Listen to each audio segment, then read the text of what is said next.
Assalamu alaikum wa rahmatullahi wa barakatuh. Naam, ndugu mtazamaji na mfuatiliaji wa Sheikh Yusuf Diwan Al-Ghazali. Leo ni siku nyingine tena tunaungana pamoja nawe katika kipindi bora kabisa, kipindi ambacho kinakwenda kwa anwani ijue mizimu, madhara na hatari zake katika maisha na afya ya mwanadamu kwa ujumla, hali ambayo imekuwa inatishia amani sana katika maisha ya familia, maisha ya ukoo, kadhalika na wana familia kwa ujumla, hali ambayo ni hatari sana. Sasa je, hii mizimu hii baada kutazama katika hatua mbalimbali, je, wakoje? Tunakwenda katika taratibu gani na ameganyika katika makundi ya namna gani? Ni swali ambalo la msingi sana ambalo tutakwenda kujua siku ya leo kunako kipindi chetu bora kabisa, tukiwa sambamba kabisa na Dr. Sheikh Yusuf Diwan Al-Ghazali. Na muda huu ni kwa ajili ya salamu, na kisha tutakwenda tukajue ni vipi sasa hii mizimu ilivyokaa, matabaka yake, kadhalika na namna ambavyo unaweza kuleta vurugu na hatari katika maisha na afya ya huyu mwanadamu pamoja na familia yake kwa ujumla. Sasa ni kwa ajili ya salam. Dr. Saidna Sheikh Yusuf Diwan Al-Ghazali. Ya Allah ya Allah. Assalamu alaikum wa rahmatullahi wa barakatuh. Wa alaikumussalam wa rahmatullahi wa barakatuh. Naam, vipi hali yako Dr.? Wallahi hali namshukuru Allah subhanahu wa ta'ala, na hasa ukizingatia tupo katika masiku ya mwishoni katika mwezi mtukufu wa Ramadhani, huko tukiwa tunajiandaa na dua adhim kabisa itakayokwenda kufanyika mnamo mwezi 27 katika usiku wa Lailatul Qadr, usiku ambao Allah subhanahu wa ta'ala anasema khairum min alfi shahrin, kwa maana ni usiku bora sana ambapo matendo yanayofanywa katika usiku huo ni sawa na mtu amefanya matendo hayo miezi 1000. Thawabu na malipo yake yatafanana na mtu aliyofanya matendo yaliyo mazuri yenye kumridhisha Allah kwa muda wa miezi 1000. Allahu akbar. Naam, ndugu mtazamaji na mfuatiliaji wetu, kumbuka kwamba Ramadhani inazidi kukimbia kweli kweli, na kwa bahati nzuri kama tulivyo ada na kaida yetu, hatupotezi fursa mnamo mwezi 27, kwa maana yake usiku wenye cheo ambacho kinakufanya wewe uwe ukishiriki vyema kutafuta usiku huo, maana yake utakuwa ni miongoni mwa watu ambao wameweza kufanya matendo mazuri na malipo yake sawa na miezi 1000. Jiulize, miezi 1000 ni miaka mingapi? Na wewe unaishi ndani ya dunia hii kwa miaka mingapi? Maana yake si siku ya kawaida, lakini siku hiyo sasa imeandaliwa dua maridhawa na muhimu mno, kiasi ambacho wewe na mimi tunapaswa kuwa miongoni mwa watu ambao tutakao shiriki katika dua hii adhimu sana. Nini cha kufanya? Ni wewe tu usikubali kabisa kupitwa na fursa ya dua hii, dua adhimu sana mnamo mwezi 27 ndani ya mwezi mtukufu huu wa Ramadhani. Hivyo nini cha kufanya? Ni kuwasiliana naye Sayyidina Dr. Sheikh Yusuf Diwan Al-Ghazali akupe utaratibu wa namna gani unaweza ukajisajili katika dua hii bora kabisa, dua ya usiku wa Lailatul Qadr, usiku ambao ni usiku wenye cheo. Kadhalika bila shaka wewe na mimi tutakwenda sambamba kabisa tukimuomba Allah kwa majambo yetu. Maana yake sidhani kama itakuwa ni siku ambayo tutakosa katika yale ambayo tunayo ya kusudia. Miezi 1000 haiwezekani kumalizika wewe haujafanikiwa, jambo ambalo litakuwa ni la ghalabu sana kwa namna moja ama nyingine. Ndugu mtazamaji na mfuatiliaji wetu ambao unatufuatilia kwa sasa, nikwambie tu kwamba tupo katika safari ambayo tunakwenda kutazama mnamo masuala mazima yanayohusu mizimu na hatari zake katika afya na maisha yetu, kadhalika familia na koo zetu kwa namna moja ama nyingine. Tukatazama namna ambavyo mikataba inavyofanyika, mikataba ambayo ikiwa ni mikubwa inakutaka wewe ambaye unafanya mikataba itoke katika sehemu ya damu yako. Maana yake uchajwe sehemu, kisha damu yako ndichukuliwe kutiliwa saini ya ile mikataba ambayo unakubaliana nao hao mizimu, hali ambayo ni hatari sana. Na hiyo mikataba ambayo inawafanya watu kuwa viongozi wakubwa nchini, kadhalika kuwa na mali nyingi, kadhalika kuwa katika kila ambalo linaonekana ni kubwa katika hali moja ama nyingine, basi mikataba hiyo inafanyika kwa damu ya yule ambaye anaingia mikataba nayo. Hivyo ni hali ambayo ni hatari sana, kiasi ambacho inaweza ikatafuna familia au koo bila watu kujifahamu au kujitambua, hali ambayo ni hatari sana. Tunaye Dr. Saidna Sheikh Yusuf Diwan Al-Ghazali na sasa moja kwa moja nitampelekea swali adhimu sana, ili wewe na mimi tupate kujua hii mizimu hii kwa nini imeshika nafasi katika sehemu ya maisha yetu. Dr. Saidna Sheikh Sufud Walal Al-Ghazali, yalla tulitazama katika vipindi vilivyopita tukaangalia namna ambavyo hatari za ile mikataba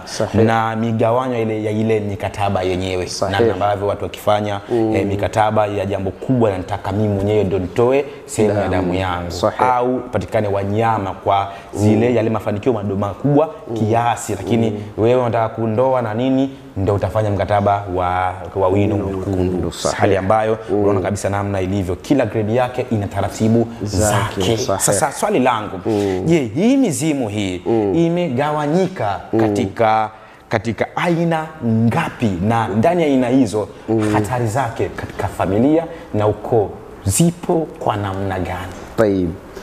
Naam, al-akhi Sheikh Hussein bin Diwani, yalla mizimu imegawanyika katika aina ngapi? Hili ndio swali. Naam.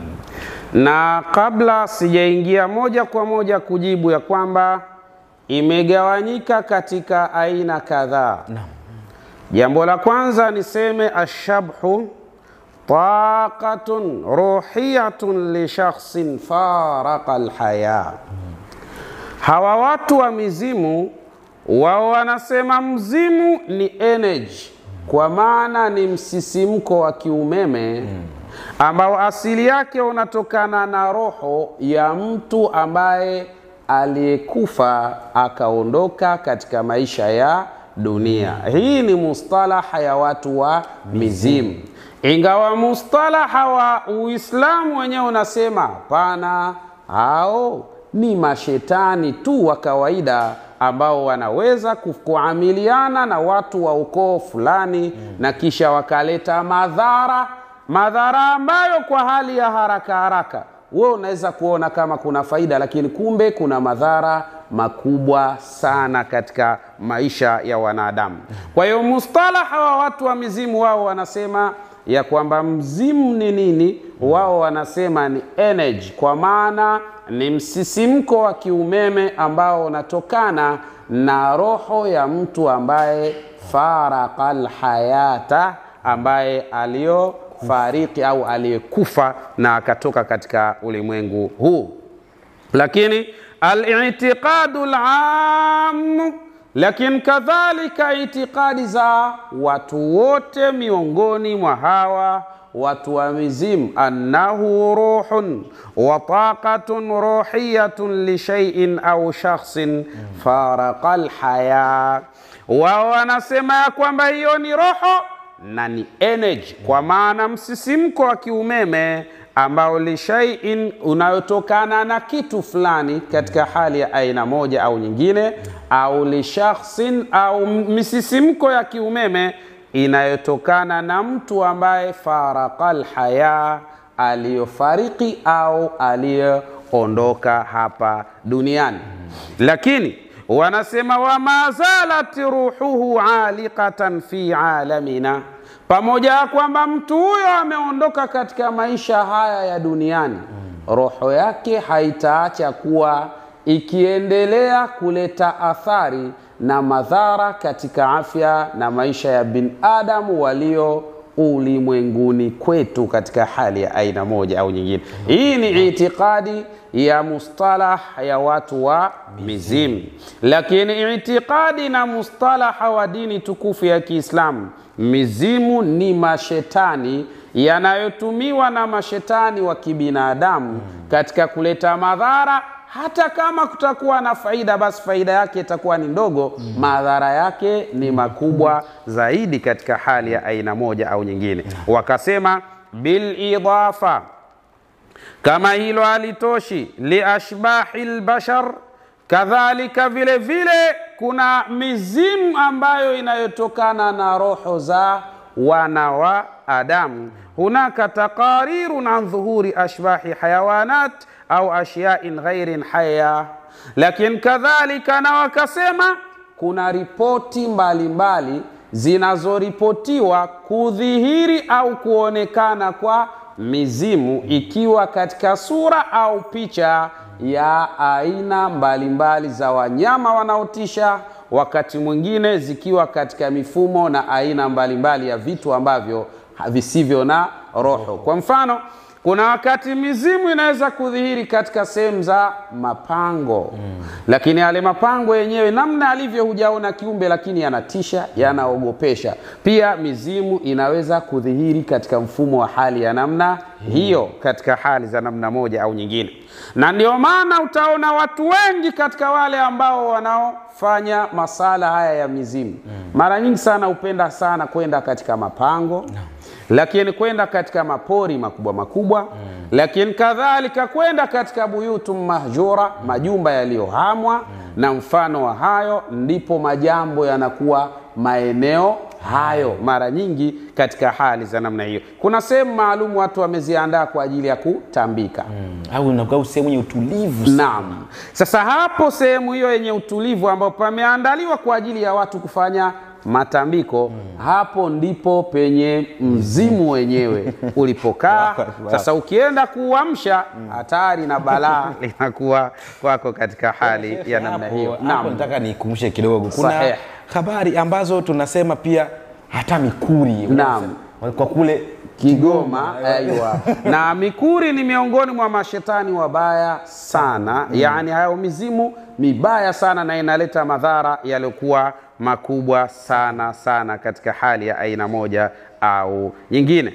Lakini wakasema hunaka tamyizun wadihun baina majmuati al-ashbah wa hiya al-ashbahu allati kanat bashara wa ashbahu li ashyai hayawanatin au jamida. Na wakasema kuna dalili za wazi kabisa zinazoonyesha ipo mizimu ambayo ilikuwa ni roho za watu, lakini kadhalika ipo mizimu ambayo ilitokana na roho za wanyama, na ipo mizimu ambayo imetokana na vitu visivyokuwa na asili ya roho katika hali ya namna moja au nyingine. Hii ni mustalaha ya watu wa mizimu. Lengo la msingi tunataka tuone hatari ya mizimu hii. Hata kama wewe utaona ina faida, basi ni kwa muda kadhaa, alafu kisha baadaye panakuja madhara makubwa sana katika hali ya aina moja au nyingine. Sasa hapa niingie moja kwa moja al-akhi Sheikh Hussein bin Diwan katika swali ambalo uloniuliza. Je, mizimu imegawanyika katika aina ngapi? Majibu yaliyo sahihi, mizimu imegawanyika katika aina nyingi sana. Na katika hizo aina nyingi, kila aina ya mizimu ina taratibu zake, na kila aina ya mizimu ina madhara yake, na kila aina ya mizimu ina faida zake, na kila aina ya mizimu ina hatari zake katika hali ya aina moja au nyingine. Mimi leo nitataja aina moja tu miongoni mwa hizo aina nyingi, maana kuna mizimu inaitwa ashbahu dhikra, lakini kuna mizimu inaitwa dhuhurat, lakini kuna mizimu inaitwa alqiyanat, na kuna mizimu inaitwa alashbahu tafauliya, kuna mizimu inaitwa ashbahu ailiya. Hii ndo mizimu ya kifamilia sasa au kiukoo katika hali ya aina moja au nyingine. Leo mimi nitasema aina moja tu kati ya aina hizo za mizimu, na ninahitaji wanafamilia na wana wa ukoo ambao mtapata klipu hii, jichunguzeni. Iwapo mtayaona yale ambayo tunayoyazungumza, haraka chukueni hatua za maksudi kabisa kuondosha balaa hilo, kwa sababu kwanza mnamchukiza Allah subhanahu wa ta'ala, kwa sababu mtajikuta mnafanya matambiko ya kila mwaka, na tambiko manake ni ibada za kuabudia mizimu. Na kwa kuwa ni ibada za kuabudia mizimu, maana yake mtakuwa mnamshirikisha Mwenyezi Mungu subhanahu wa ta'ala, na mwisho wake unakuwa si mzuri kabisa kabisa katika hali ya aina moja au nyingine. Tunaposema ashbahu dhikra, kwa maana mizimu hii ambayo inaitwa dhikra, hii inakuwaje al-akhi Sheikh Hussein bin Diwan? Tunasema hadhihi al-ashbahu tadhharu fi dhikra ba'd al-ahdath wal-ihtifalat sanawiyya. Yani mizimu hii ndio ile ambayo huwa inajitokeza na kudhihiri katika baadhi ya matukio. Labda wanafamilia kumetokea tukio fulani, mzimu unatangulia kwanza, unajitokeza. Ukishajitokeza ule mzimu unatoa ishara ya kwamba jamani, hapa atakufa mtu, na kweli mtu anaondoka. Yani hii ndio inaitwa ashbahu dhikra, kwa maana ni mizimu ambayo inayojitokeza pale ambapo anapotokea baadhi ahdathi, baadhi ya matukio, ndio inadhihiri pale. Ikishadhihiri inasema au inatoa ishara za aina kadha. Sasa watu inatakiwa wazifate zile ishara zilizoelezwa na hiyo mizimu katika hali ya aina moja au nyingine, au ihtifalatin sanawia, au ni mizimu ambayo huwa inajitokeza pale ambapo hapajafanywa tambiko katika muda wa mwaka mzima katika hali ya aina moja au nyingine. Kwa maana watu wa aina fulani au ukoo fulani, wao wamejiwekea kila baada ya mwaka wanafanya matambiko kwa ajili ya mizimu yao. Ikawa mwaka fulani hawajafanya matambiko, sasa mzimu unaibuka pale. Ukiibuka maana yake unakuja kuwakumbusha, kwa nini hamjafanya ile ada yetu, kwa maana kawaida yetu ya kila mwaka. Ataondoka mtu hapa, na kweli kama watu wasipofanya anaondoka mtu kweli katika hali za namna moja au nyingine. Mizimu ni viumbe hatari sana, na Allah anasema alam a'had ilaykum ya bani adama alla ta'budu shaytana innahu lakum aduwwun mubin. Hivi sikuambieni enyi wanadamu ya kwamba msimpe nafasi shaitan, kwa sababu huyo shetani kwenu ni adui wa wazi kabisa. Hata kama utaona ana msaada kwako, mwisho wa msaada ni wewe kuingia katika mtego wake, na hatari inakuwa kubwa katika hali ya aina moja au nyingine. Familia nyingi zimeumia. Usihofu kutumia gharama kumaliza haya matatizo biidhnillah subhanahu wa ta'ala. Hii ni aina ya mzimu unaitwa dhikra. Kwa hiyo lau kama watu hawatafanya matambiko ya mwaka, ndio mzimu unaibuka, yanakuwa matukio ya ajabu ajabu, watu wanapatwa na madhara makubwa makubwa mpaka wafanye lile tambiko. Huu unaitwa ashbahu dhikra, kwa maana ni mzimu ambao kanuni yake unakuja kukumbusha, mbona hajamwagwa damu mwaka huu, mbona hapajafanywa kadha mwaka huu, mbona hapajafanywa kadha mwaka huu. Hii ni hatari sana. Yani wewe na familia yako na ukoo wako mnakuwa watumwa wa mizimu katika hali ya namna moja au nyingine. Tena allati kanat muhimmatun lahum, anakuja kukumbusha matukio au anakuja kukumbusha lile tambiko ambalo lilikuwa likifanyika katika kila mwaka, tambiko ambalo kwao ni muhimu sana katika mizimu hiyo katika hali ya namna moja au nyingine. Tena fi hayatihim, katika maisha ya walio hai. Angalia vichekesho hivi. Yani watu wanafanya tambiko. Tambiko hili wanamridhisha mzimu kwa katika kule kumridhisha mzimu, maana yake ni kwa sababu ya uhai wa watu walio duniani katika hali ya namna moja au nyingine. Hii ni hatari sana katika mazingira kama haya. وقد يكون هناك وقت محدد من اليوم أو حدث خاصة, lakini kadhalika mzimu namna ulivyo huwa unaweka muda maalum kutokana na yani mwaka ule, yani mkataba namna ambavyo alivyoingia, lakini kadhalika na kutokana na tukio maalum. Utajikuta wewe hapo ulipo na katoto kamoja tu, lakini katika mkataba yeye anasema anataka apite na ako katoto katika hali za namna hii. Ni hatari sana ndugu zanguni. Lakini kadhalika hata kama mikataba yenu itakuwa umchinjie mbuzi mathalan, au mchinjie kondoo, au mchinjie ng'ombe, hata ngamia, lakini kanuni ya hawa mizimu ana tabia ya kubadilika. Baadaye atakuja kusema hapana, ngamia kwa sasa hanitoshi. Sasa nini? Nasema namtaka mwanafamilia mmoja, na kwa kuwa tayari wewe ulishasaini kwa damu yako, lazima ataanza sasa kutafuna familia katika hali ya namna moja au nyingine. Al-akhi Sheikh Hussein bin Diwan, wapo watu wamefanikiwa sana kupitia mizimu, na wapo watu wamedhurika sana kupitia mizimu, lakini mafanikio ya kimizimu hayadumu daiman. Yani hayadumu milele, bali yani mwisho wa siku ni mtu kujikuta anaingia matatizoni yeye mwenyewe au familia yake katika hali ya aina moja au nyingine. Hii ni hatari sana. Al-akhi Sheikh Hussein bin Diwan, Aina moja ya mzimu ambayo nilosema nitaizungumza leo ndio hiyo ashbahu dhikra biidhnillah subhanahu wa ta'ala. Naam, ndugu mtazamaji na mfuatiliaji wetu wa Sheikh Yusuf Diwan Al-Ghazali, najua kama sasa umefahamu kama aina ya mizimu iko mingi sana. Leo tumetazama mzimu ambao kazi yake unakuja kwenye matukio maalum, matukio ambayo ikiwa mmeweka utaratibu wa kuwa mnafanya zile ibada za kimizimu au matambiko kwa namna moja ama nyingine, msipofanya kidume anakuja anatoa indhari, bana nyinyi mwaka huu hamjafanya taratibu wangu, hamjaufanya. Maana yake bwana, muda sio mrefu mtu fulani mmoja katika familia arachomoka, na kweli baada ya wiki moja ya pili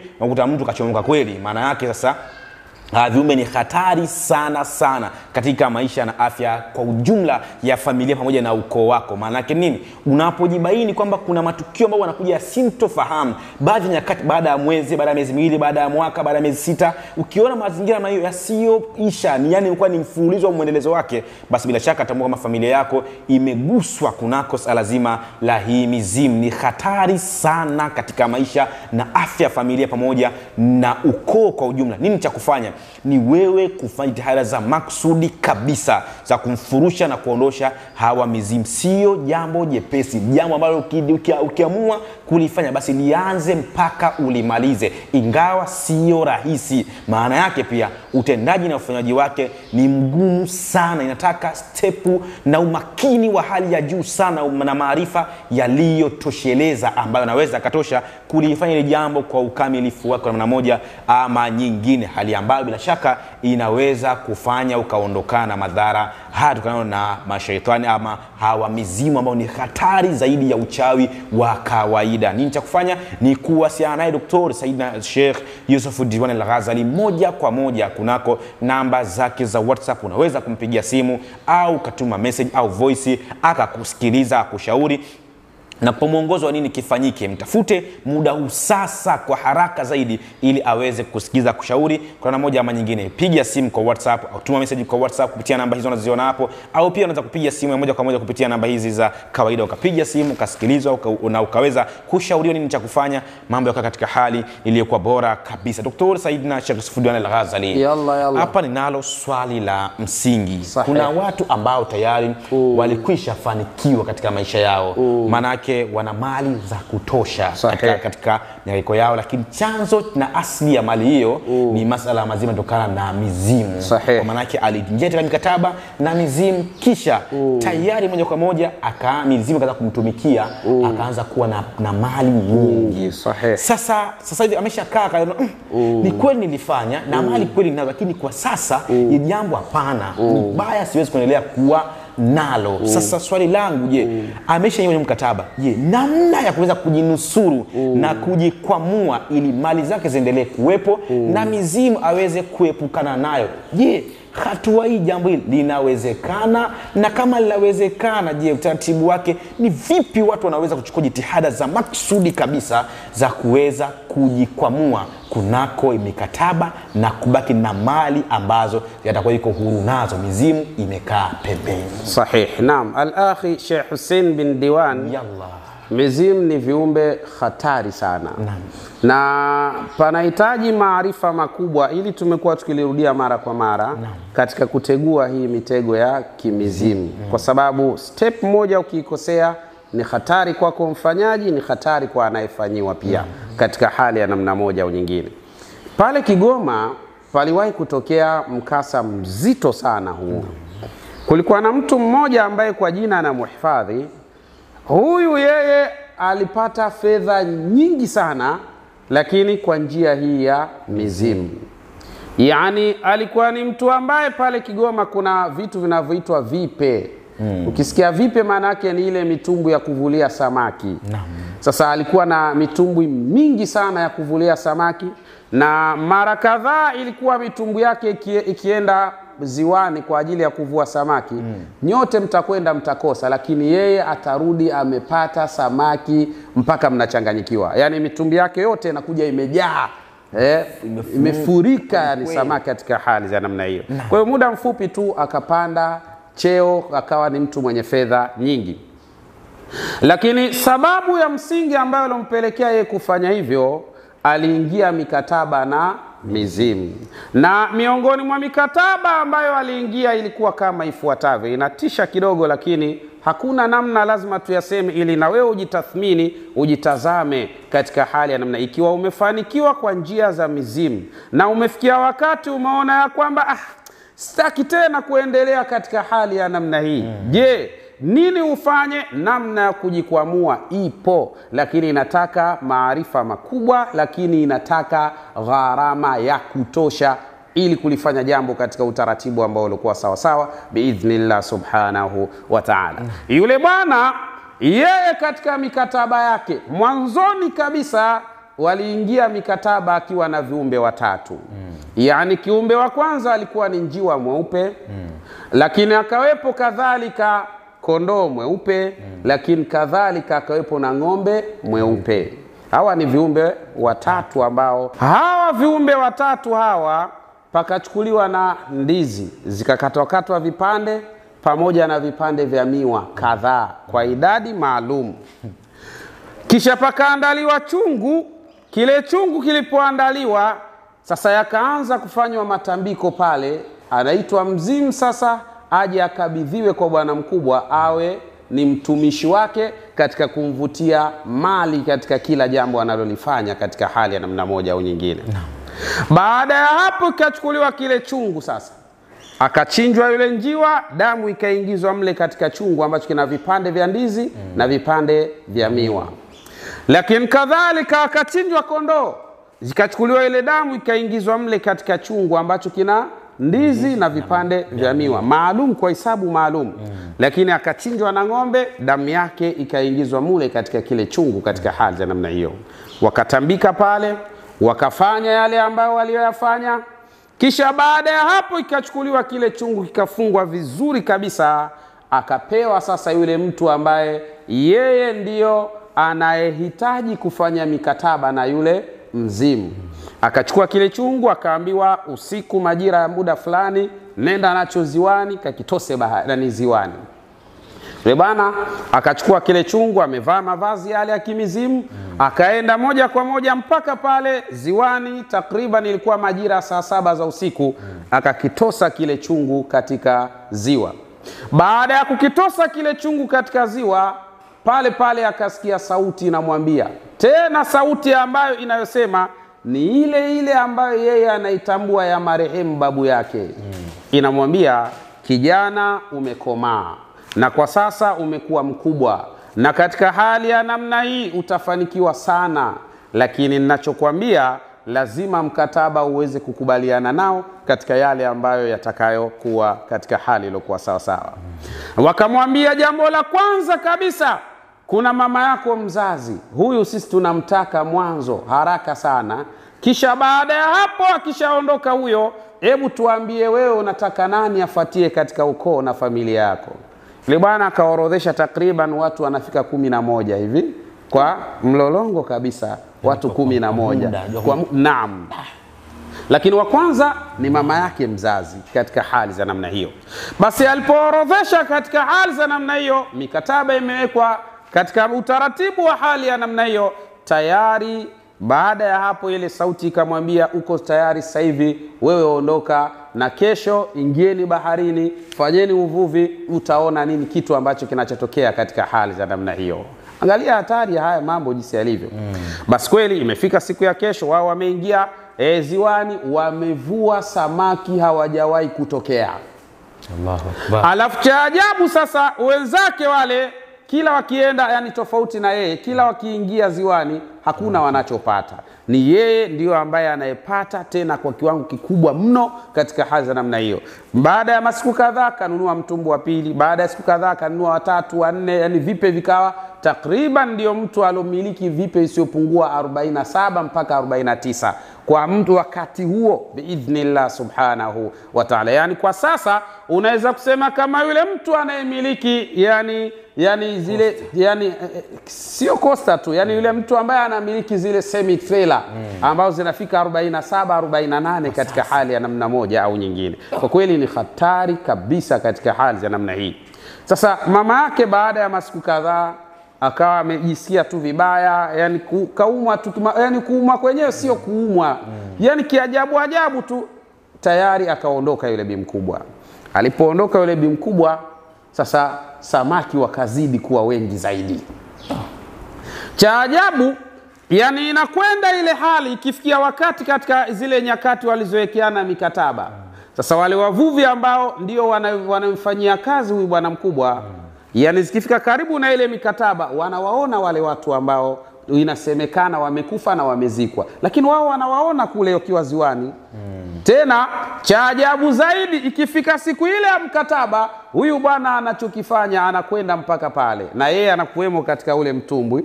Kisha baada ya kuwemo anakwenda anakuwa na mkungu wa ndizi, alafu anautosa baharini. Wakati akiutosa ule mkungu wa ndizi ziwani, anachofanya ni yule mtu anapanda mpaka juu, anauchukua, na ikifikia wakati wa kufa kihakika kabisa, anamwambia bana, mimi nimechoka, hali yangu ni mbaya kwa sasa hivi, sina uwezo tena wa kuweza kusukuma samaki kuwaleta katika eneo lako, hivyo mtafute mwingine aje afanye msaada huu, kwa sababu mimi naumwa kwa sasa na hali yangu ni mbaya katika hali za namna hiyo. Kisha akipotea yule, anapotea baada ya masiku kadhaa, anakatika mtu mwingine katika wana wa familia, yeye anazidi kupanda kiuchumi katika hali ya namna moja au nyingine.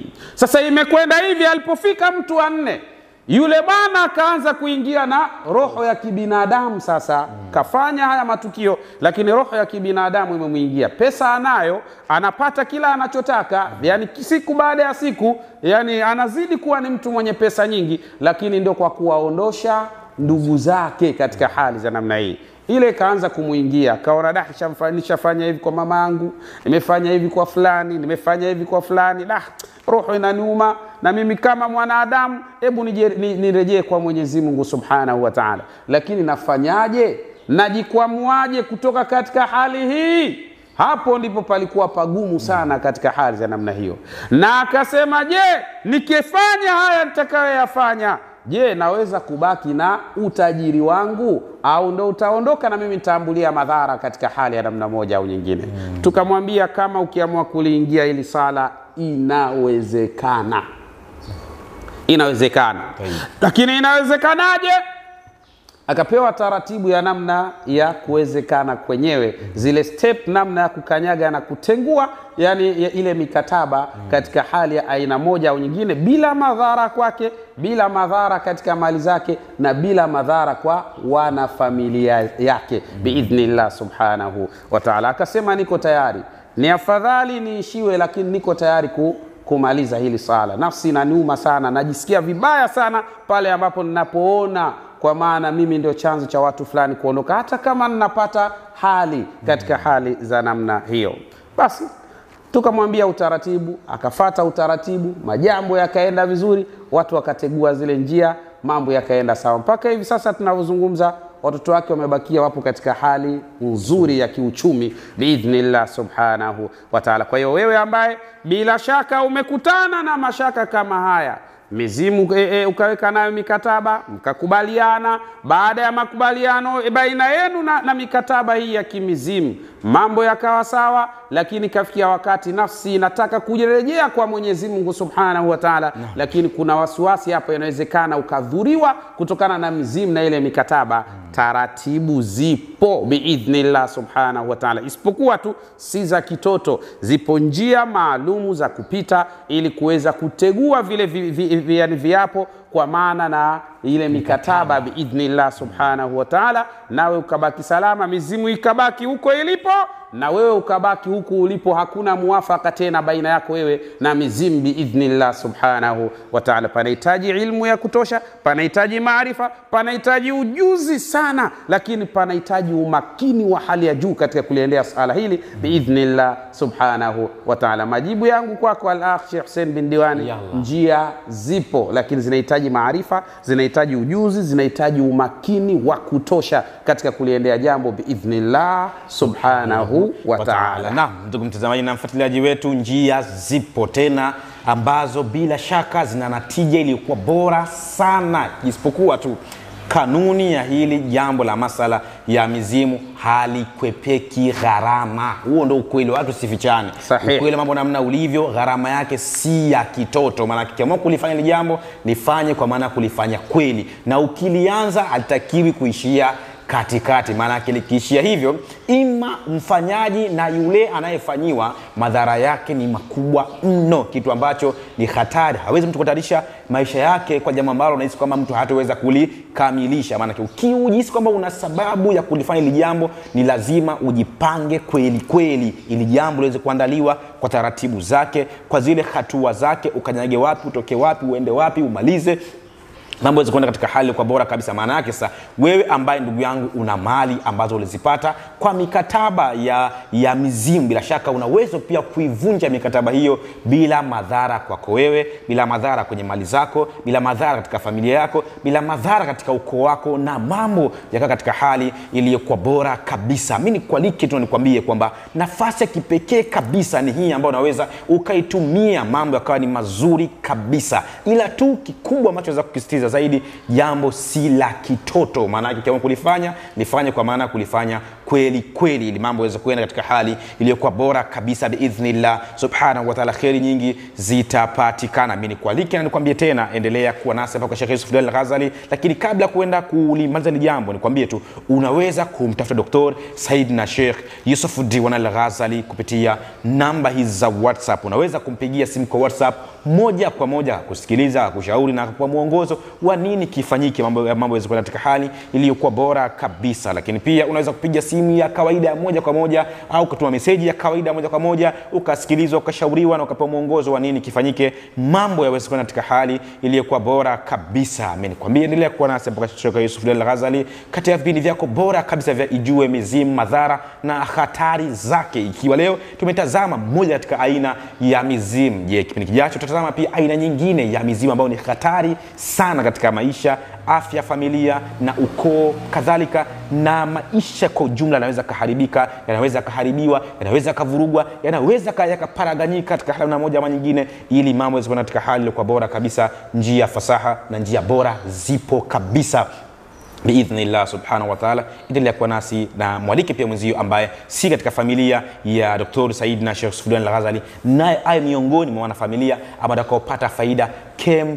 Bila kusahau mwezi 27 ndani ya Lailatul Qadri kutakuwa na dua adhimu sana. Usipitwe, usikubali kukosa, ni ya kipekee sana kwako. Ni fursa ambayo ukikosa sasa huwezi kuipata tena mpaka mwaka ujao. Assalamu alaikum wa rahmatullahi wa barakatuh. Tafuta kwa WhatsApp namba 0712316222 au 0756634277 au unaweza kupiga simu ya moja kwa moja kwa namba zifuatazo. Waweza kuwasiliana naye kupitia simu namba 0748969733 na 0659869734.